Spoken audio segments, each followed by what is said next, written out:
It was one of those perfect Saturday afternoons where everything just feels right. The sun was warm but not too hot, there was a gentle breeze, and the street cafe was buzzing with the usual weekend crowd. People watching, laughing, enjoying their meals without a care in the world. He sat at his favorite corner table, the one that gave him a clear view of the sidewalk. A burger, fries still steaming, and a chocolate shake that was probably too big, but who's counting on a Saturday, right? His phone was in his hand, scrolling through nothing important. Just another ordinary lunch on another ordinary day. That's the funny thing about life. The moments that change you never announce themselves. They just slip in quietly, disguised as ordinary. He was about to take another bite when he felt it. You know that feeling when someone's watching you? That prickle on the back of your neck that makes you look up even when you're not sure why? It was like that dot when he lifted his eyes. He saw her. A little girl, maybe 5 or 6 years old. She was standing about 10 feet away from his table, perfectly still. Her clothes looked clean but worn, the kind that had been washed too many times. Her hair was pulled back in a simple style, a few strands falling loose around her face. But none of that mattered because what stopped him cold were her eyes. She wasn't looking at him. She was looking at his food. Not the way kids usually look at food, with that "I want ice cream" kind of longing. This was different, deeper. It was the kind of look that made something twist in his chest. Though he couldn't quite name what it was yet, the little girl's eyes were locked on his plate like she was memorizing every detail. The burger with its sesame seed bun, the golden fries piled high, the condensation running down the glass of his shake. She wasn't blinking, wasn't moving, just staring with an intensity that seemed way too heavy for someone so small. Behind her, a woman walked past. She was in her 30s, probably wearing a jacket that had seen better days and carrying a worn backpack over one shoulder. Her head was down, her pace steady but not rushed. Her hand reached back slightly, and he realized she was holding the little girl's hand, gently guiding her along. The mother never looked his way.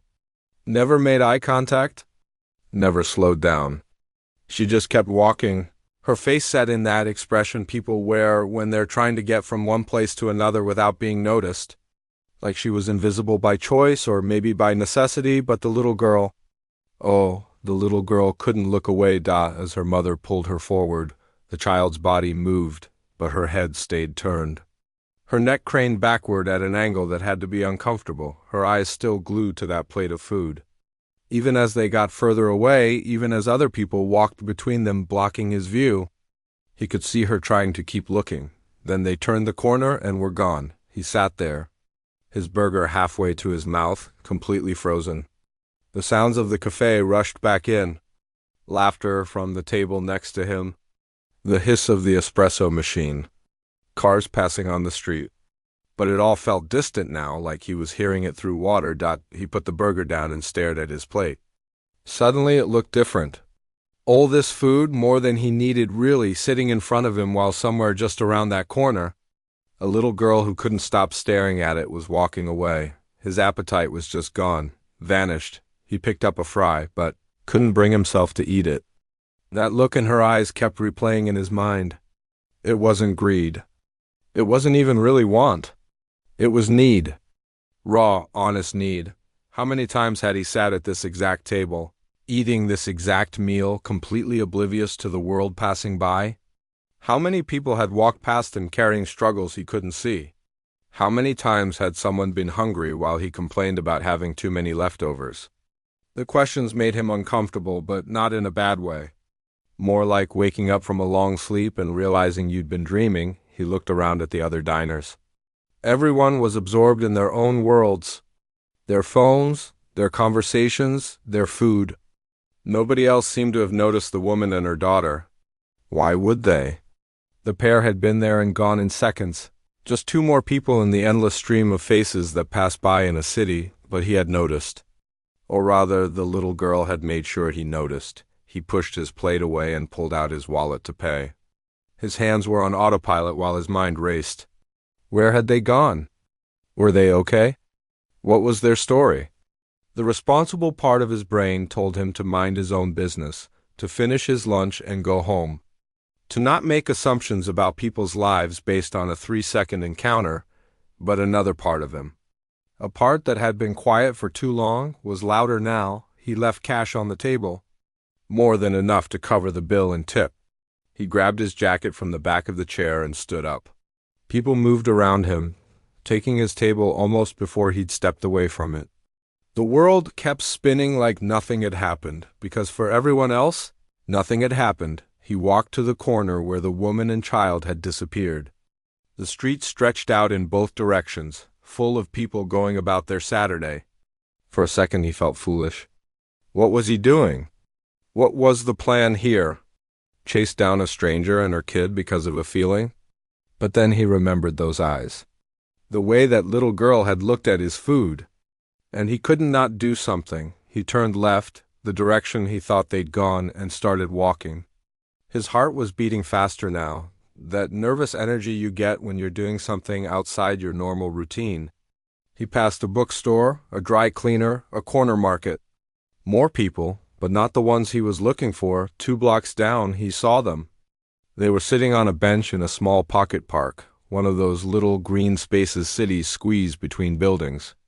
The woman sat with her back straight, her hands clasped in her lap, staring at something in the distance.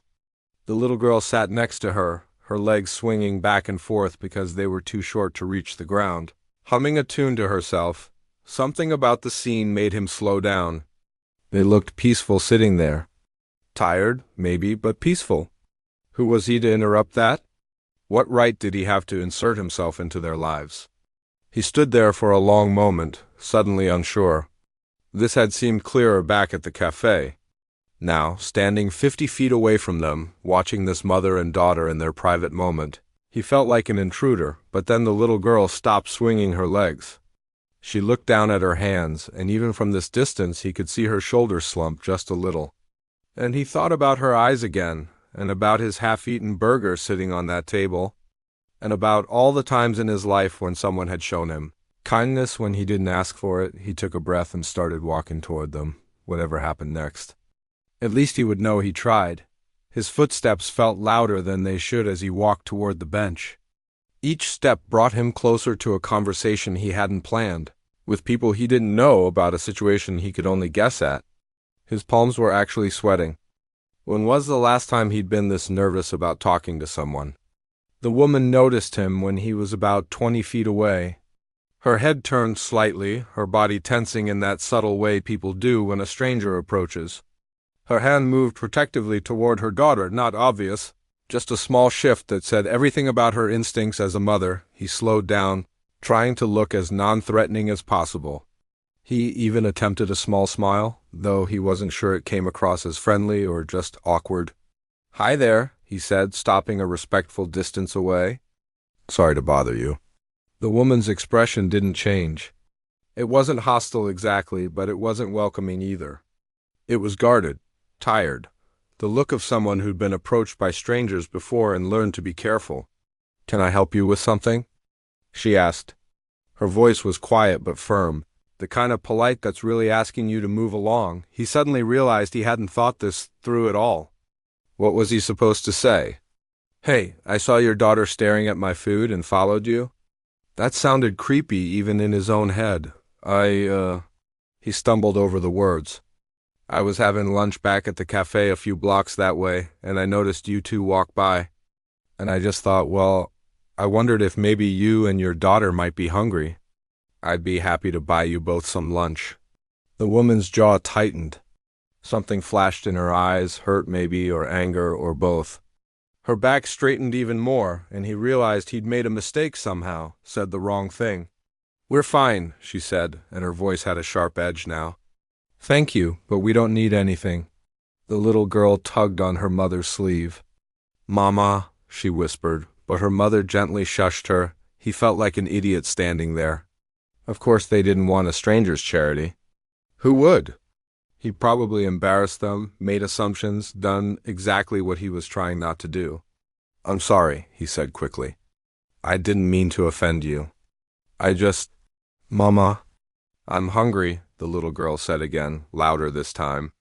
And the way her voice cracked on the word hungry made something in the air shift. The woman closed her eyes for a second. Just a brief moment, but in that moment he saw everything. The exhaustion that went bone deep.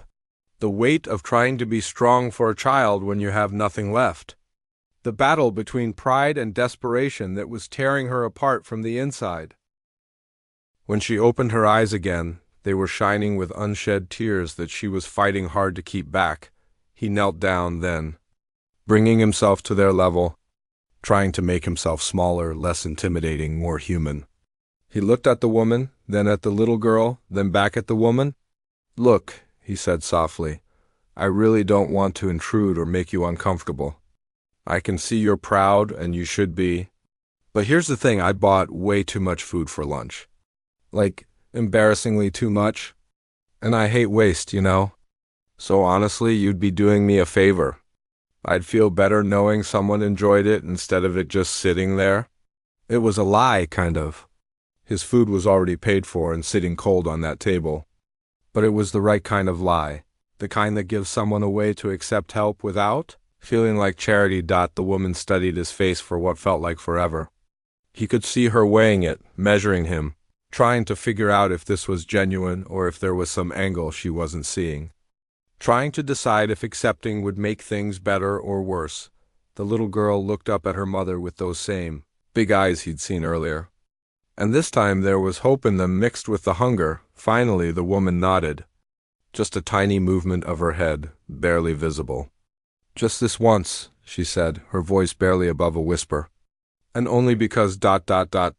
She glanced at her daughter and didn't finish the sentence. She didn't need to. "Thank you," he said, and he meant it. Standing up, he gestured toward the main street.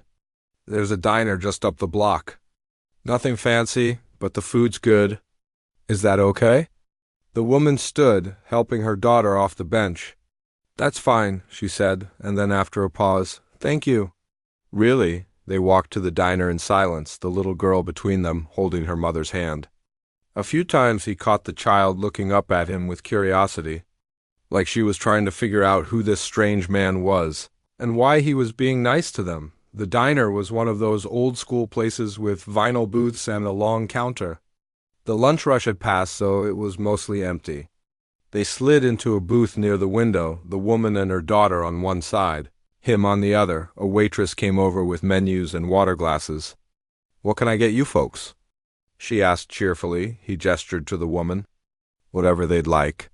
The woman opened the menu, and he saw her eyes scanning not just the items, but the prices.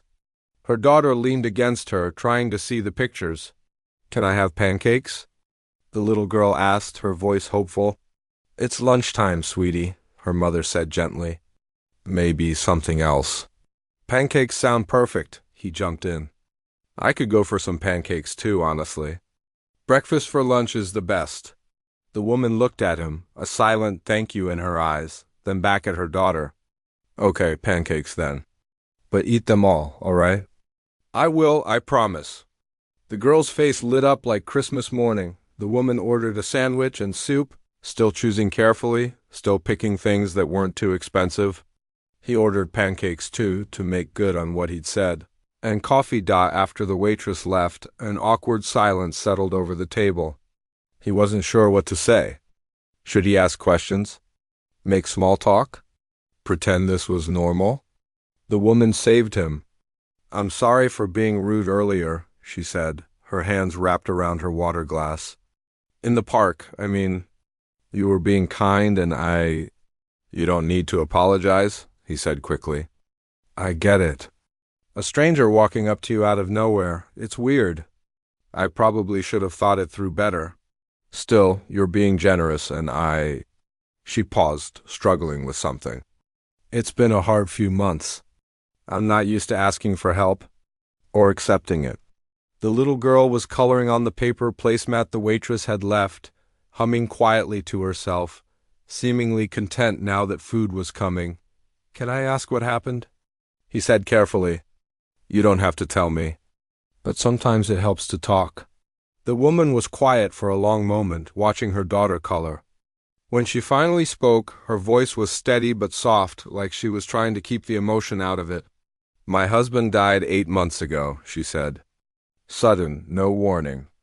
One day he was fine, the next day ... She stopped, swallowed hard. The medical bills, the funeral, everything just piled up so fast. I was working as a nurse, but with the grief and trying to take care of her alone, I missed too many shifts. Lost my job. Then the house. We've been trying to figure things out ever since. He didn't know what to say. Sorry felt too small. Every platitude he could think of seemed hollow and useless. We're staying at a shelter when there's room, she continued. But it fills up most nights and there's a waiting list. So sometimes we just walk around during the day. Libraries, parks, anywhere we can sit for a while. I've been applying for jobs, but without an address, without childcare. She shook her head. Every door seems locked. What about family? Friends? My parents passed away years ago. His family blamed me for his death somehow, said if I'd noticed symptoms earlier. She blinked rapidly. We don't talk anymore. And friends, they tried at first, but people have their own lives. After a while, you become that person they avoid because they don't know what to say. The food arrived then, breaking the heavy moment. The little girl's eyes went wide when she saw the stack of pancakes in front of her. Butter melting on top, syrup on the side. Thank you for sharing your food. Mister, she said with careful politeness. And it almost broke his heart how formal she was being. Like her mother had taught her to always be grateful even when life had given them so little to be grateful for. You're very welcome, he said. His throat tight as they ate, he watched them. The way the mother cut her daughter's pancakes into small pieces. The way the girl ate slowly, savoring every bite like it was the best thing she'd ever tasted. The way the woman kept glancing at him like she still couldn't quite believe this was happening, and he thought about his own life, his comfortable apartment, his steady job, his full fridge. How easily things could have been different. How luck and circumstance played such huge roles in where people ended up ... by the time they finished eating, something had shifted. The woman seemed lighter somehow, less guarded.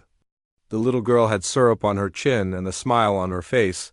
When the check came, he paid it without looking at the total. Money was just money. This moment, this connection, mattered more. Outside the diner, the woman hesitated. I don't know how to thank you properly, she said. This meant more than you probably realize. I'm glad I could help, he said. And then, because he could not ask, do you have a phone number? Maybe I could help connect you with some resources, people who might be able to help with job placement or housing. The woman looked uncertain again, that guard coming back up slightly. But then she nodded and gave him her number. One she said she could check at the library.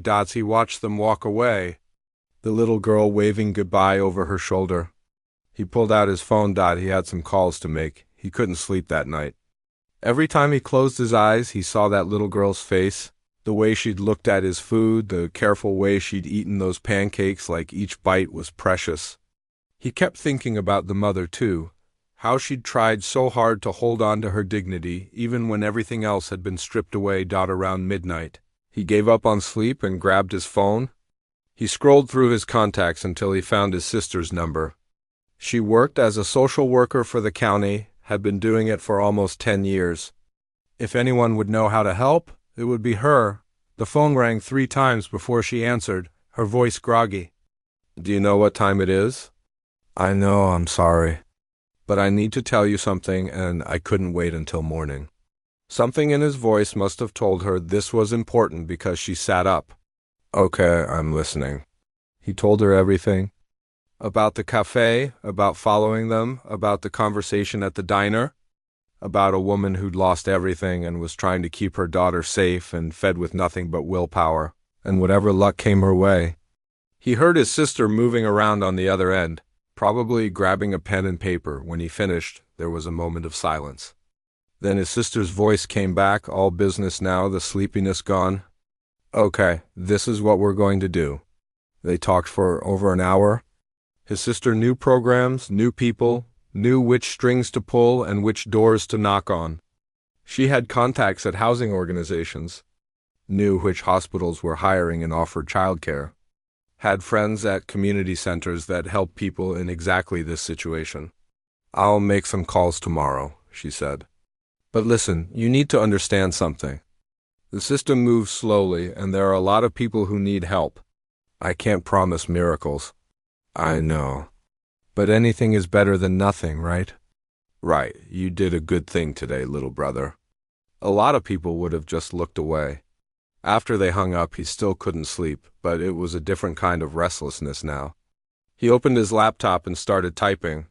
He wasn't much of a writer, never had been, but the words came easily. He wrote about what he'd seen, about the invisible people walking past everyone every day, about how easy it was to miss the struggles happening right in front of you. He wrote about the mother's strength, about the little girl's quiet dignity, about how a moment of paying attention had opened his eyes to a whole world he'd been ignoring. He kept it anonymous, didn't use names or identifying details, but made it clear this was real, this was happening in their city, probably on their street. At 2 in the morning, he posted it on social media. He didn't have a huge following, maybe 300 people, mostly friends and family and coworkers. He expected maybe a few likes, maybe a comment or two.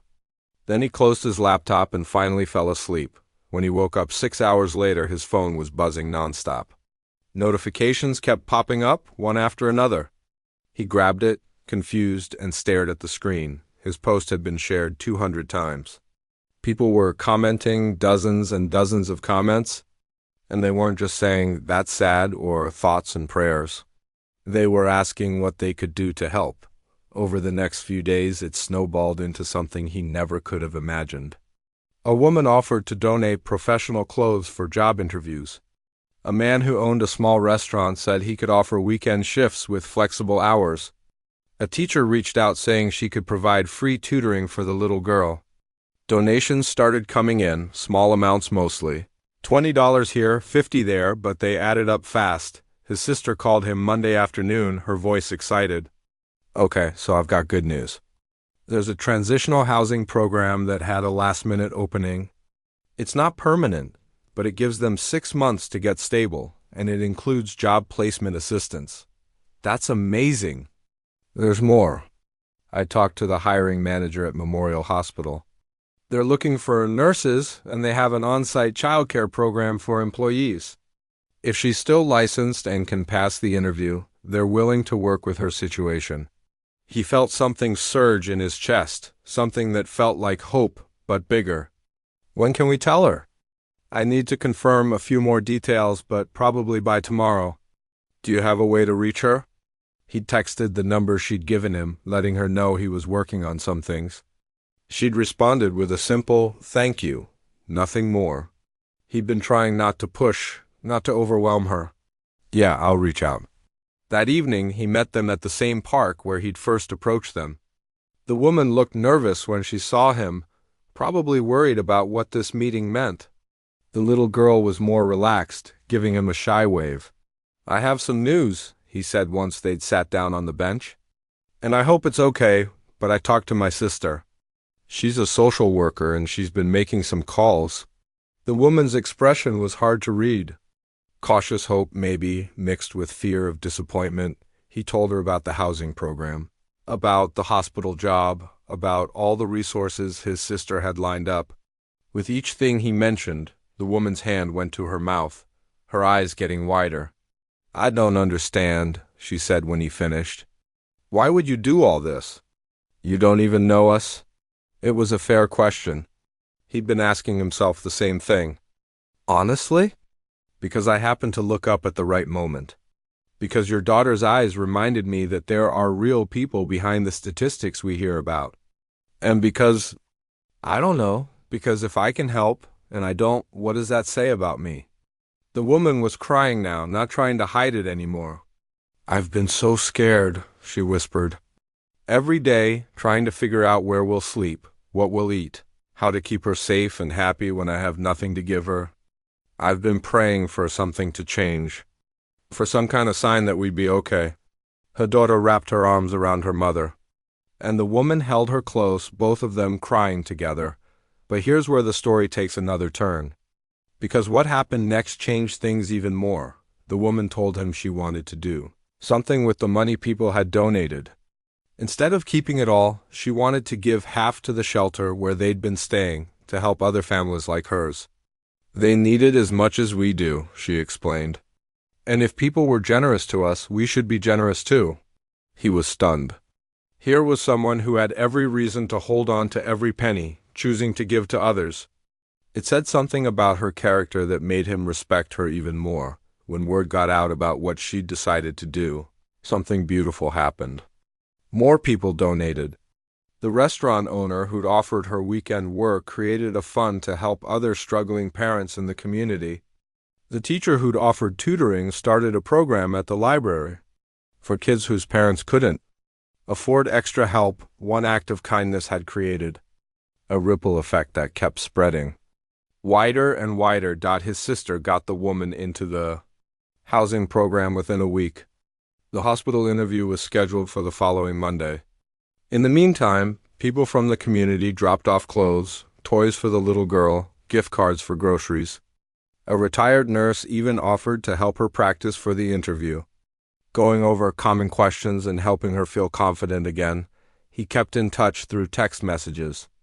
Not wanting to be intrusive, but wanting to make sure things were moving forward.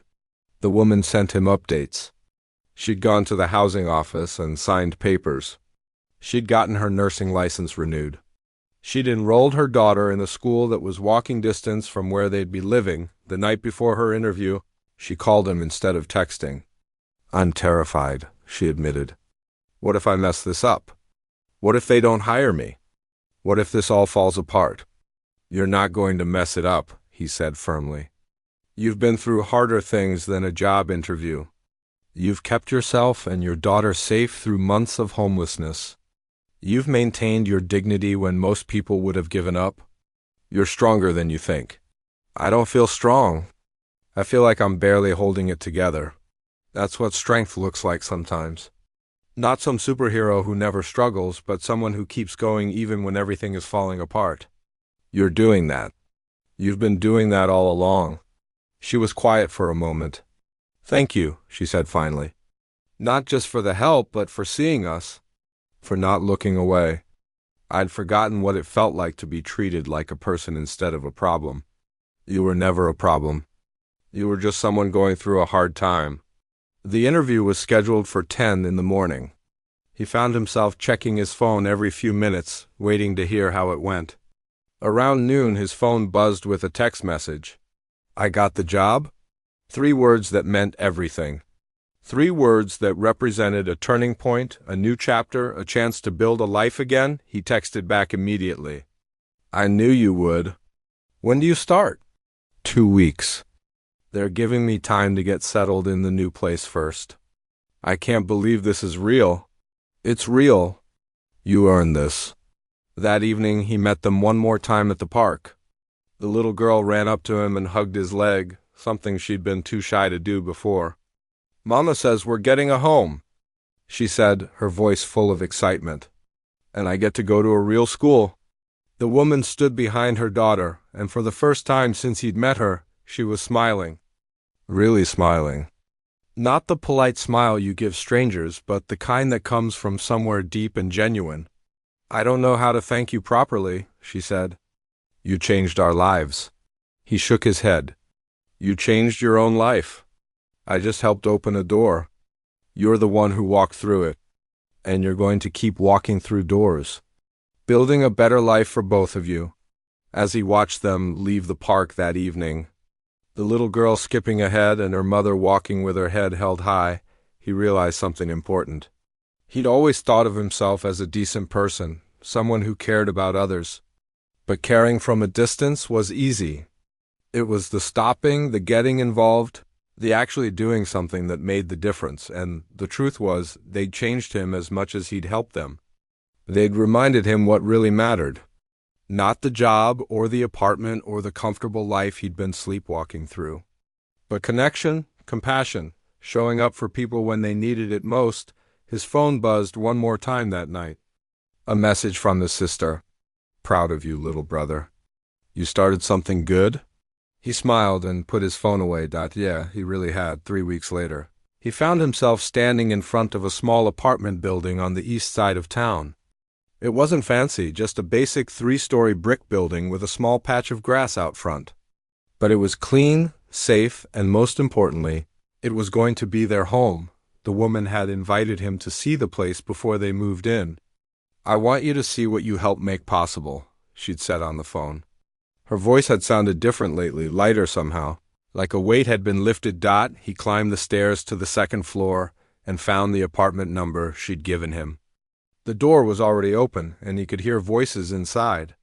When he stepped through, he found the woman and her daughter sitting on the floor in an empty living room, measuring spaces with a tape measure. "We're figuring out where furniture will go," the little girl announced proudly.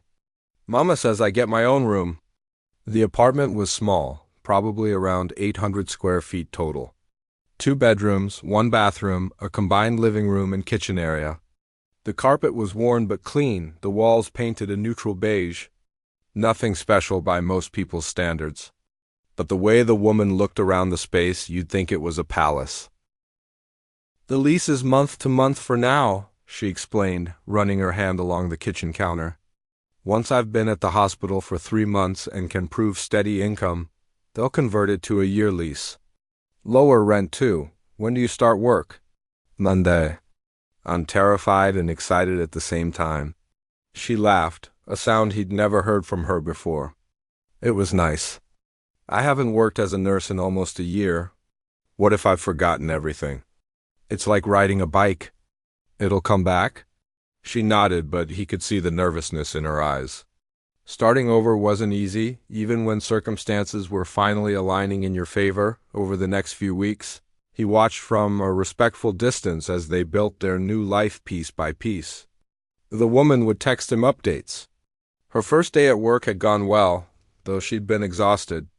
Her daughter loved her new school and had already made 2 friends.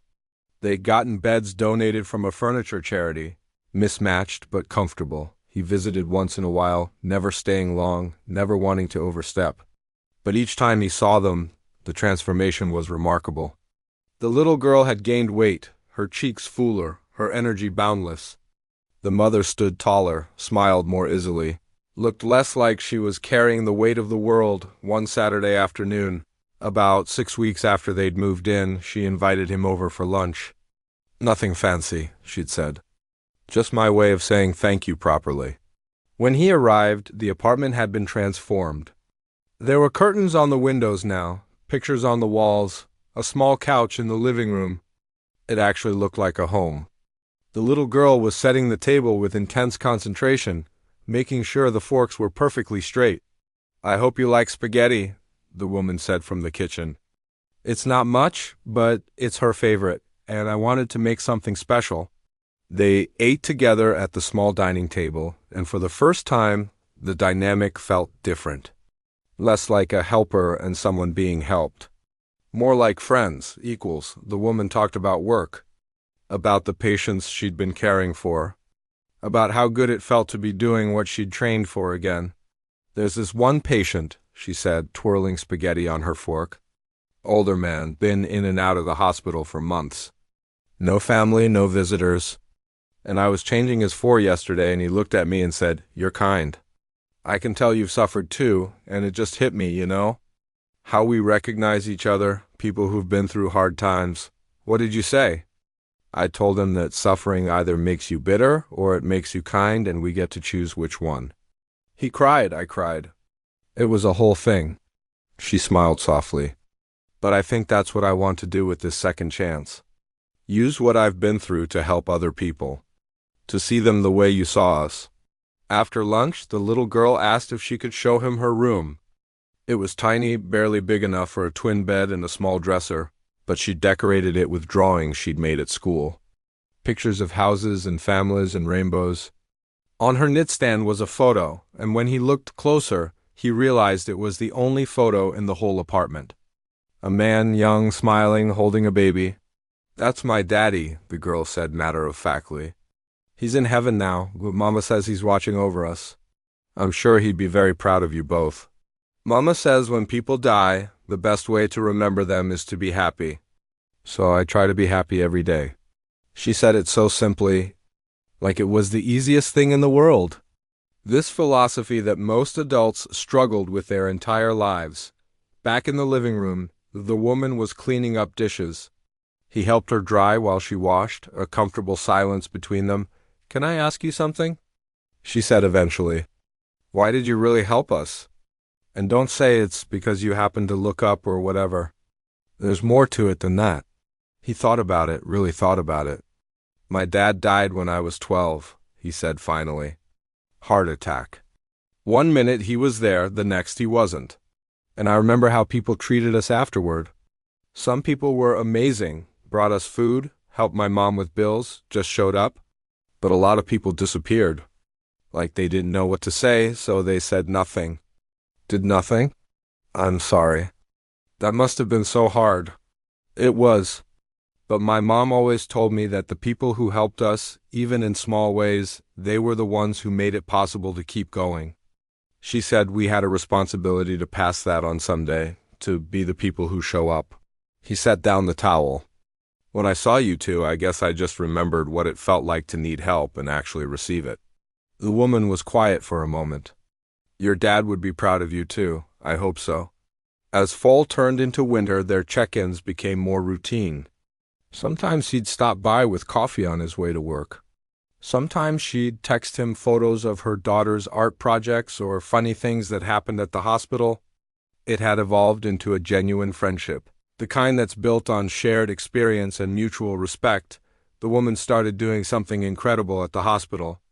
She began volunteering extra hours at the free clinic they ran twice a week for people without insurance. People who reminded her of where she'd been just months before. She'd treat them with extra care, extra kindness, making sure they felt seen and valued. "I get it now," she told him one evening over coffee. "Why you helped us. It's not about being a hero or getting credit. It's about recognizing yourself in other people's struggles and doing something about it." But the real transformation came when she started speaking at the shelter where they'd once stayed. The director had asked if she'd be willing to talk to families who were currently going through what she'd experienced, to give them hope that things could get better. He went with her to the first talk, sitting in the back of a small community room where about 15 people had gathered.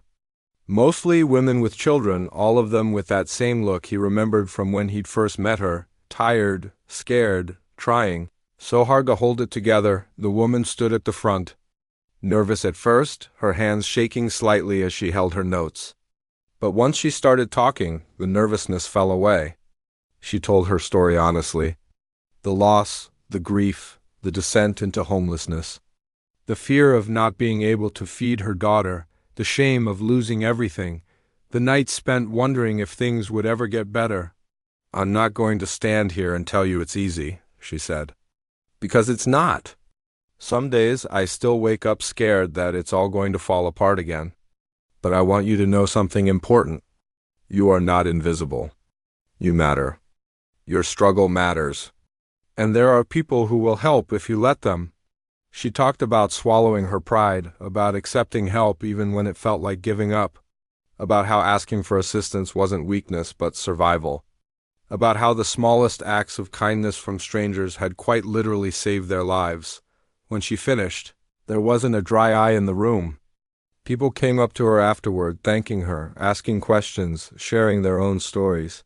He watched her embrace a young mother who was sobbing, watched her write down resource numbers for an older woman, watched her kneel down to talk to a little boy who reminded him so much of her own daughter.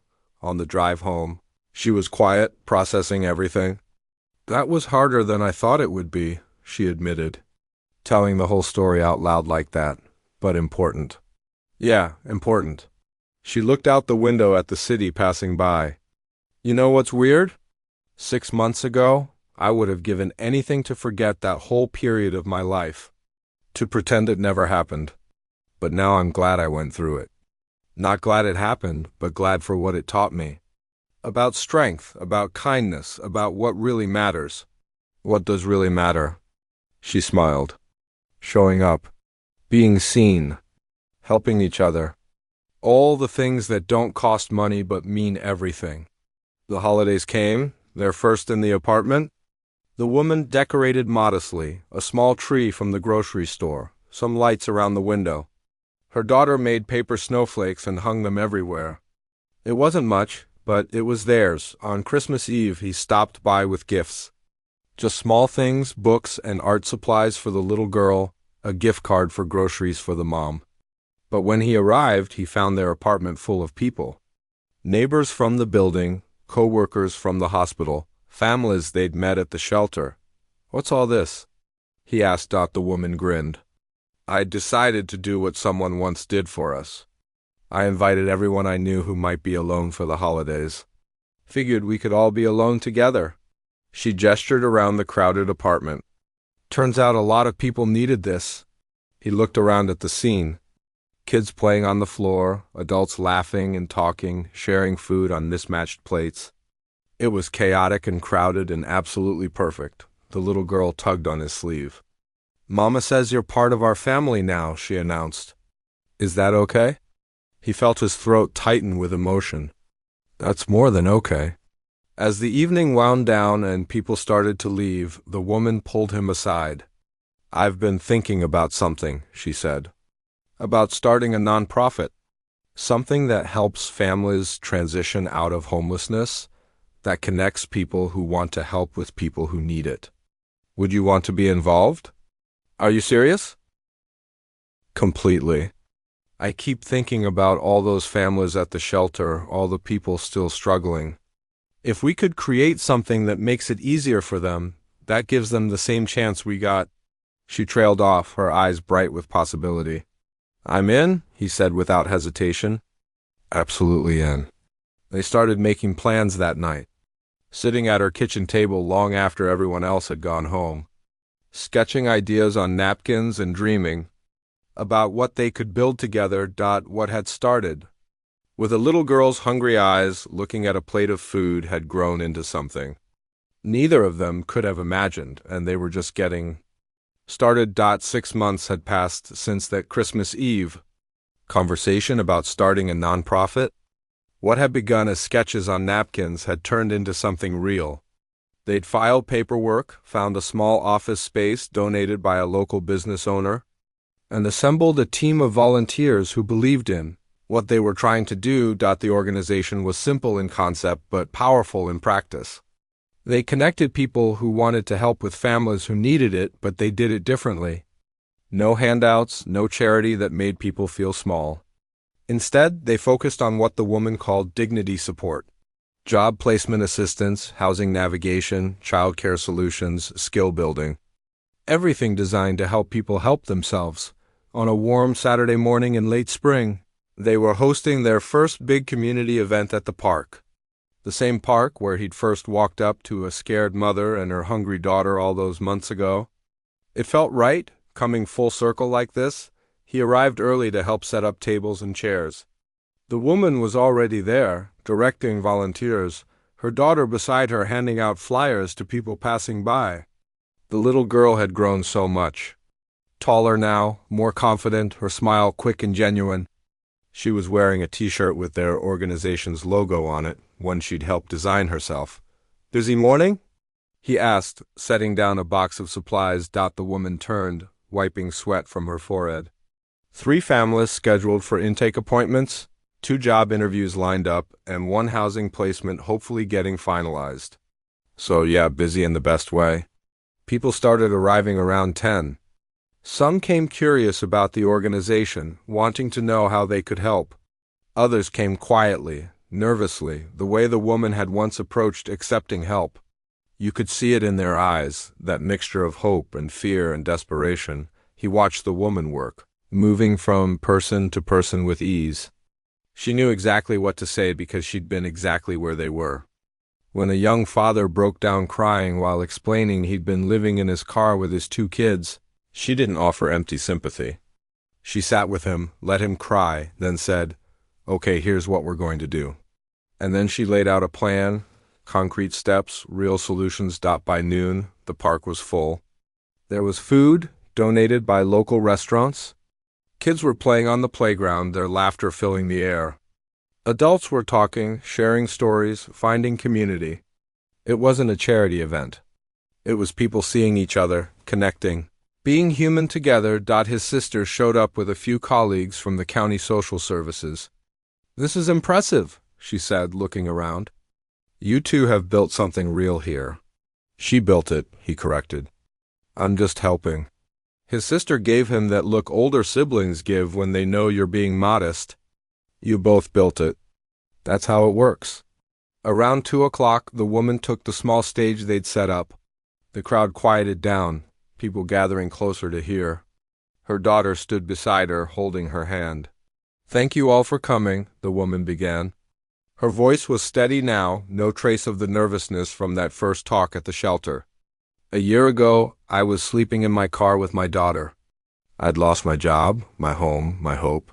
I thought we were invisible, that nobody cared, that this was just how our lives were going to be. She paused, looking around at the faces watching her. Then one day, someone saw us. Really saw us. Not just walked past us like we were part of the scenery, but actually noticed we were struggling and decided to do something about it. That small act of paying attention changed everything. He felt people's eyes drift toward him and suddenly wished he was standing further. Back in the crowd? But here's what I learned, the woman continued. That person didn't save us. He opened a door, but we had to walk through it. He connected us with resources, but we had to do the work. And that's what this organization is about. We're not here to save anyone. We're here to see people, to open doors, to walk alongside folks while they save themselves. She talked about the families they'd already helped. Careful not to share identifying details, but painting pictures of transformation. The single mother who'd landed a job at the library and was back in school getting her degree. The veteran who'd been struggling with PTSD and homelessness, who now had stable housing and was volunteering as a peer counselor. The teenage parents who'd been living with 7 people in a 2-bedroom apartment and now had their own place and were both working. Every single one of these people had strength inside them all along, she said. They just needed someone to believe in them enough to help them see it.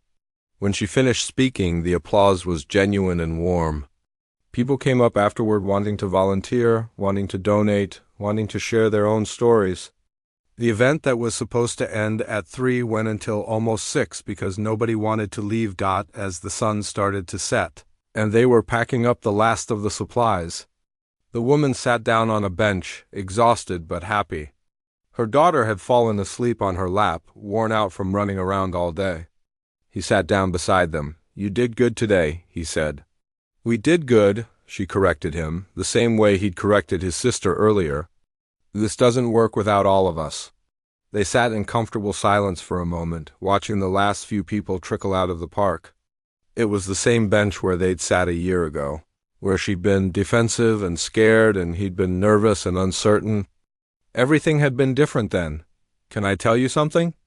She said quietly, adjusting her sleeping daughter's position. Sometimes I still can't believe this is my life. That we have an apartment, that I have a job I love, that we started this organization. Sometimes I wake up terrified it's all a dream and I'm going to open my eyes and be back in my car. But you're not. No, we're not. And that's because you looked up from your lunch one day instead of looking away. She turned to face him. Do you ever think about what would have happened if you hadn't? If you'd just finished your food and gone home? He had thought about it, actually. Many times. Honestly? You would have figured something out eventually. Maybe it would have taken longer, maybe the path would have been different, but I think you would have found your way. Maybe, but it would have been so much harder. So much lonelier? She looked down at her daughter. She doesn't really remember those months. Thank God, but I remember every detail. And I remember the exact moment when I stopped feeling invisible. When you saw us as people worth helping instead of problems to avoid. You were never problems. A lot of people treat us like we were. Even now, sometimes, when people find out we were homeless, you can see it in their faces. Like we're different somehow, lesser, like it's contagious or something. Those people are idiots. She laughed softly. Maybe, but they're also scared. Nobody wants to think it could happen to them. If they admit we're just regular people who had bad luck, then they have to admit they could have bad luck too. It's easier to believe we did something wrong, that there's some fundamental difference between us and them. Is that why you share your story so openly? To break down that wall? Exactly. Every time I tell someone what we went through, I see that moment where they realize it could have been them, where they stop seeing homeless people as some separate category and start seeing neighbors, coworkers, friends who fell on hard times. That's when real change happens. The woman's daughter stirred and opened her eyes. "Is it time to go home?" she asked sleepily. "Yeah, sweetie. Time to go home." Home, such a simple word, but it meant everything. He helped them gather their things and walk them to their car, a used sedan they'd bought 3 months ago with money saved from her paychecks. It wasn't fancy, but it was reliable, and more importantly, it was theirs before they drove away. The little girl rolled down her window. "Are you coming over for dinner tomorrow?" she asked him. It had become a weekly tradition, Sunday dinners at their apartment. Wouldn't miss it. "Good, because Mama's making pot roast and I help pick the vegetables." He watched them drive away. The woman waving from the driver's seat, her daughter waving more enthusiastically from the back. Then he walked back to the park, now empty and quiet in the fading light. He stood there for a moment, right where his table had been at the cafe a year ago. If someone had told him then that noticing a hungry child's eyes would lead to all of this, he never would have believed it. A friendship that felt like family, an organization helping dozens of people, a complete shift in how he saw the world and his place in it. His phone buzzed with a text from the woman. "Thank you for everything. Not just today, but for seeing us when we needed to be seen." "You changed our lives," he typed back. "You changed mine too."